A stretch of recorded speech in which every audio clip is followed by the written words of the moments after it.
Hello everyone. इस new initiative में आप सभी का स्वागत है। आप में से ज़्यादातर स्टूडेंट्स पूछते रहते हैं कि न्यूज़पेपर में बहुत सारे इम्पॉर्टेंट आर्टिकल्स आते हैं, वो आर्टिकल्स को हम कैसे पढ़ें, उसमें एक्स्ट्रा पॉइंट्स कैसे ऐड करें और एग्जामिनेशन में जो आपका मेंस आंसर राइटिंग है वो आर्टिकल आपकी मेंस आंसर राइटिंग में और उसकी जो फैक्चुअल डिटेल्स है आपके प्रीलिम्स में कैसे हेल्प कर सकते हैं। तो ये नया initiative how to read newspaper में आपका स्वागत है। सबसे पहला जो एपिसोड है इसका आज हम डिस्कस करने वाले हैं। आज के द हिंदू अखबार में पेज नंबर 10 में आप एक टॉपिक देखेंगे, India's power consumption growth nearly 9%, जो कि 1099.90 बिलियन यूनिट हो गया है अप्रैल नवंबर के समय में। तो इसके बारे में हम डिस्कस करने वाले हैं। आप जानेंगे कि इस आर्टिकल में क्या लिखा है, इसके अलावा जो एक्स्ट्रा पॉइंट्स आप अपने आंसर में ऐड कर सकते हैं, स्टेप्स क्या लिए जा सकते हैं, कंक्लूजन क्या होगा और हमारे एग्जामिनेशन में इससे क्या क्वेश्चन आ सकते हैं। तो आइए पूरे मुद्दे को हम समझते हैं। सबसे पहले आप जान रहे हैं कि ये बिजली खपत की बढ़ोतरी के बारे में है। भारत में जो इलेक्ट्रिसिटी का कंजम्पशन होता है, जो हम पंखा जलाते हैं, लाइट जलाते हैं, या इंडस्ट्री में जो इलेक्ट्रिसिटी का कंजम्पशन होता है वो बहुत ज़्यादा इंक्रीज हो चुका है और ये डेटा हमारे पास 2023 का है, जो कि अप्रैल नवंबर के महीने का है। अब ये किस टॉपिक में आपसे पूछा जा सकता है, ये इकोनॉमी में भी आपसे पूछा जा सकता है और जो आपका एनर्जी सेक्टर है इसमें भी ये क्वेश्चन आपसे पूछा जा सकता है। तो आइए समझेंगे इसको। तो बेसिकली जो न्यूज़ है, पहले न्यूज़ कवर करते हैं। जब भी हम करंट अफेयर्स के आंसर लिखते हैं तो हम जानते हैं कि पहले जो करंट इवेंट है उसको कवर करते हैं। यहाँ पे 1099.90 बिलियन यूनिट्स तक की बढ़ोतरी देखी गई है।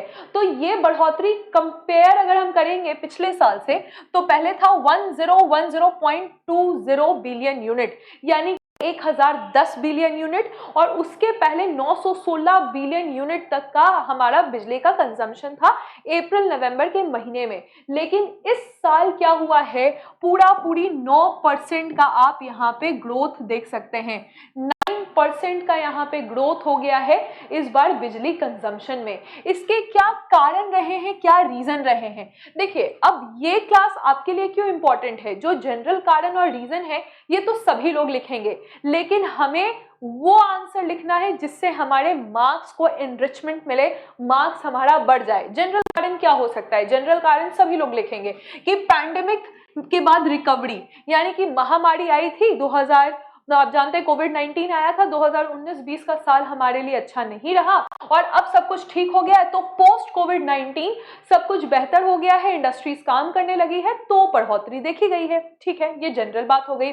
उसके बाद आप जानते हैं कि इस बार की जो गर्मी थी वो एक्चुअली 1 2 3 ईयर्स, यानी कि 123 साल में जितनी गर्मी आई थी उससे अधिक गर्मी देखी गई, सूखापन भी देखा गया, ह्यूमिडिटी भी देखी गई। तो एक कारण है कि हीट वेव होने के कारण लोगों ने एसी और कूलर का भरपूर उपयोग किया है, जिसके कारण हीट वेव के कारण ये लोग ज्यादा एनर्जी को कंज्यूम कर रहे हैं। और कारण क्या हो सकता है कि इकोनॉमिक एक्टिविटीज फिर से अपने लाइन पे आ गई है। तो अब आप बोलोगे कि मैम ये तो सभी लोग लिखेंगे, हम क्या लिखें एक्स्ट्रा जिससे आपको मार्क्स आए? तो आइए हम आपको समझाते हैं। एक्स्ट्रा में आप लिख सकते हैं कुछ केस स्टडी दे सकते हैं। केस स्टडी में सबसे पहले तो आप लिख सकते हैं कि देखिए, क्योंकि आंध्र प्रदेश में इंडस्ट्रीज बढ़ गए और आंध्र प्रदेश के टेक्सटाइल इंडस्ट्रीज काफी ज्यादा बढ़ गए, जिसके कारण वहां पे फिर से एनर्जी का ज्यादा उपयोग होने लगा। कोविड के बाद कोविड के बाद बढ़ गया, ठीक है, इंडस्ट्रीज बढ़ गया, लेकिन लोग अपने घर से फिर ऑफिस की ओर जाने लगे और ऑफिस में आप जानते हैं कि बड़े बड़े लोड शेडर्स रहते हैं, बड़े बड़े मशीन्स लगे रहते हैं, बहुत सारे कंप्यूटर्स, एसी साथ में चलते हैं। तो क्योंकि कर्नाटका वापस लोग जाने लगे, बेंगलुरु जाने लगे, सिलिकॉन सिटी है हमारा, वहां पर लोग वापस जाने लगे और फिर से पावर वहां पे उसका इस्तेमाल ज्यादा बढ़ चुका है। और केस स्टडी की बात करें तो आपको पता है कि केरला, जो कि फुटबॉल प्रेमी राज्य है हमारा, यहाँ पे फुटबॉल का बहुत ज्यादा क्रेज है। जैसे भारत में पूरे क्रिकेट का क्रेज है, वैसे केरला में फुटबॉल में वर्ल्ड कप फीफा स्ट्रीमिंग बहुत ज्यादा हुई और केरला में 4.1% तक का कंजम्पशन हाइक हो गया। ये आपके लिए मार्क्स बूस्टर हो गया, ये आपके लिए मार्क्स बूस्टर हो गया। शायद कम लोग इसके बारे में लिखेंगे। उसके बाद आप जानते हैं कि दिल्ली और पंजाब जैसे राज्य में जैसे ही ये अनाउंस हुआ कि अब यहाँ पर सब्सिडी दी जाएगी, 200 यूनिट तक फ्री होता है इलेक्ट्रिसिटी दिल्ली में, तो इस कारण से क्योंकि यहाँ पर जो फ्री पावर देने की बात की गई तो पंजाब जैसे क्षेत्र में इसका कंजम्पशन बढ़ गया।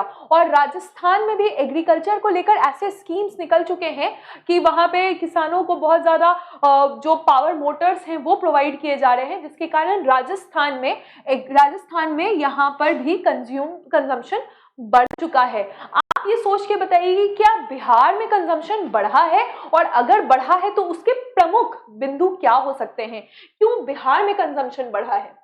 समझ में आ रहा है आप लोगों को? अब हम देखेंगे कुछ डेटा।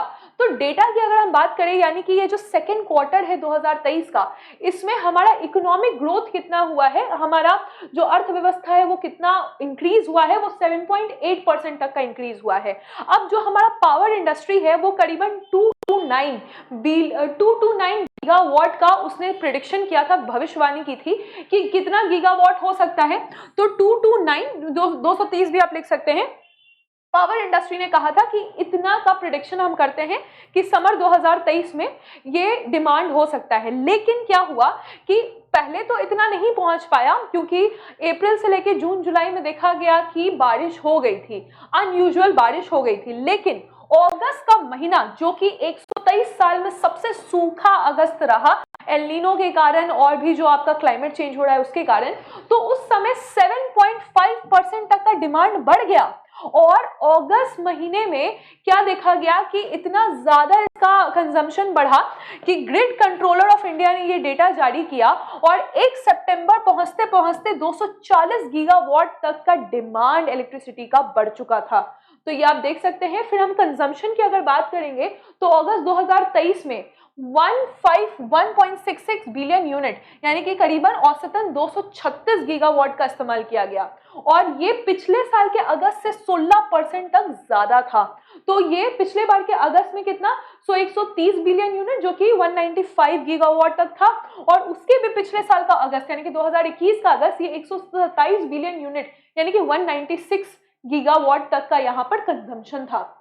ये सब क्यों था? ये सब इसलिए था क्योंकि पहले तो इंडस्ट्री एक्टिविटी बढ़ गया है, उद्योग बढ़ चुका है, लेकिन इरेटिक ह्यूमिडिटी यानी कि आर्द्रता इतनी ज्यादा बढ़ चुकी थी कि लोगों ने जो डोमेस्टिक कंजम्पशन है वो भी, जो आपके ठंडा करने के लिए एसी कूलर चलाया जाता है, वो अगस्त तक जारी रखा।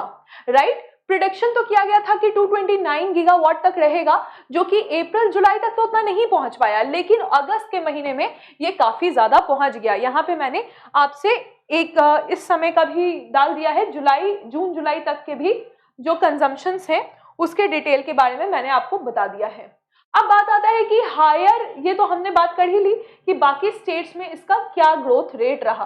अब सरकार क्या कदम उठा सकती है, तो इसमें भी आप मुझे बताइए कि मार्क्स बूस्टर इनरिचमेंट में आप कुछ पिक्यूलियर क्या लिख सकते हैं। जो जनरल आंसर है वो मैं आपको बताती हूँ कि हम कोल और हाइड्रो पावर कैपेसिटी को बढ़ा सकते हैं, साथ ही साथ हम कर सकते हैं कि बैटरी स्टोरेज और नेचुरल गैस, ठीक है, तो बैटरी स्टोरेज और नेचुरल गैस का जो आदत है लोगों में टेंडेंसी, उसको बढ़ा सकते हैं, ऐसे पावर प्लांट्स लगा सकते हैं। उसके बाद हम लोगों में एनर्जी इफिशिएंसी के मेथड्स को बढ़ाएं कि हम जैसे बात आता है फ्रीबीज का, लोग कहते हैं ना कि फ्री में ये दे देंगे, फ्री में वो दे देंगे, तो क्यों ना हम लोगों को इंसेंटिव कैसे दें। हम ऐसा दे सकते हैं कि जो कुछ एक मिनिमम रखें कि जो 200 यूनिट तक जो चला रहा है सिर्फ हम उसको ही फ्री दें, उससे ज़्यादा जो है उसके बाद हम डबल चार्ज कर सके। यानी कि इंसेंटिव्स हम तब दें जब वो पीक आवर्स में, जो सबसे ज़्यादा यूज़ होता है दोपहर के टाइम, पीक आवर्स में अपना यूजेस कम कर सके। तो ये पिक्यूलियर आंसर हो सकता है कि पीक आवर्स में ही सबसे ज़्यादा इशू आता है, तो उसमें अगर अपना यूजेस कम कर सके तो उसको ही आप इंसेंटिव दे, और लोगों में एनर्जी इफिशिएंसी मेथड को भी बढ़ावा दिया जाए, और जो नवीकरण ऊर्जा है यानी कि न्यू एंड रिन्यूएबल एनर्जी है उसको बढ़ावा दिया जा सकता है। राइट, तो अब आप इस पे एक आंसर लिख दीजिए। अब आंसर आपको क्या लिखना है कि क्योंकि भारत में सर्जिंग पावर है, यानी कि पावर का डिमांड बहुत ज्यादा इंक्रीज हो रहा है, ये हमारे लिए एक बहुत ही मेजर चैलेंज है, हमारे लिए मेजर चैलेंज है, यानी तो ये हमारे लिए कष्ट वाली बात है, ये पूरे देश के लिए दिक्कत वाली बात हो जाएगी। इसको हमको कैसे स्टेबल करना है, या अगर ग्रोथ है और कंजम्पशन ज्यादा है तो उसको भी हमें स्टेबल करना पड़ेगा। और साथ ही साथ आप लिखिएगा कि क्या कारण है, फैक्टर्स क्या है, क्या कारण है, मैं इसको हिंदी में भी लिख देती हूँ, क्या कारण है जिसके कारण ये हो रहा है, जिसके कारण इतना ज्यादा डिमांड बढ़ रहा है। अब आप अपने आंसर में, ऐसा तो ये मेंशन नहीं रहेगा, लेकिन हमेशा अपने आंसर में, क्योंकि बीपीएससी की तैयारी करें, बिहार के बारे में जरूर लिखिए कि बिहार सरकार ऐसे कौन कौन से कदम उठा रही है जिससे इसको ठीक किया जा सकता है। The surging power demand in India is a major challenge to the country's power demand. What are the factors contributing to the growth in the demand? Suggest measures and what steps the government of Bihar is taking to deal with it. तो ये initiative आपको कैसा लगा, ये मुझे comment section में बताएंगे और आपके रिस्पॉन्स के अकॉर्डिंग ही इस इनिशिएटिव को हम आगे बढ़ाएंगे। तो बेसिकली थॉट ये है कि जब भी आपकी the Hindu, the Indian express या लाइव मिंट, किसी भी न्यूज़पेपर में जो सबसे इंपॉर्टेंट आर्टिकल होगा, उस आर्टिकल को हम डिस्कस करेंगे। उसमें जो मेजर और पॉइंट्स डाले जा सकते हैं वो पॉइंट्स हम डालेंगे, जिससे आपके मार्क्स बढ़ सकते हैं। बिहार के पर्सपेक्टिव में उसकी व्याख्या करेंगे, एक क्वेश्चन आपको देंगे और आपको आंसर लिखना है, राइट। और आगे अगर आप मुझसे पढ़ना चाहते हैं करंट अफेयर्स और पॉलिटी या आईआर, तो आप हमारे बैचेस में आ सकते हैं। बैच का नाम है भास्कर, कोड आपको पता है, तो मेरा कोड है, जो कि मेरा नाम भी है, कीर्ति। तो आप कीर्ति कोड का इस्तेमाल करके अपने आप को एनरोल कर सकते हैं। Thank you.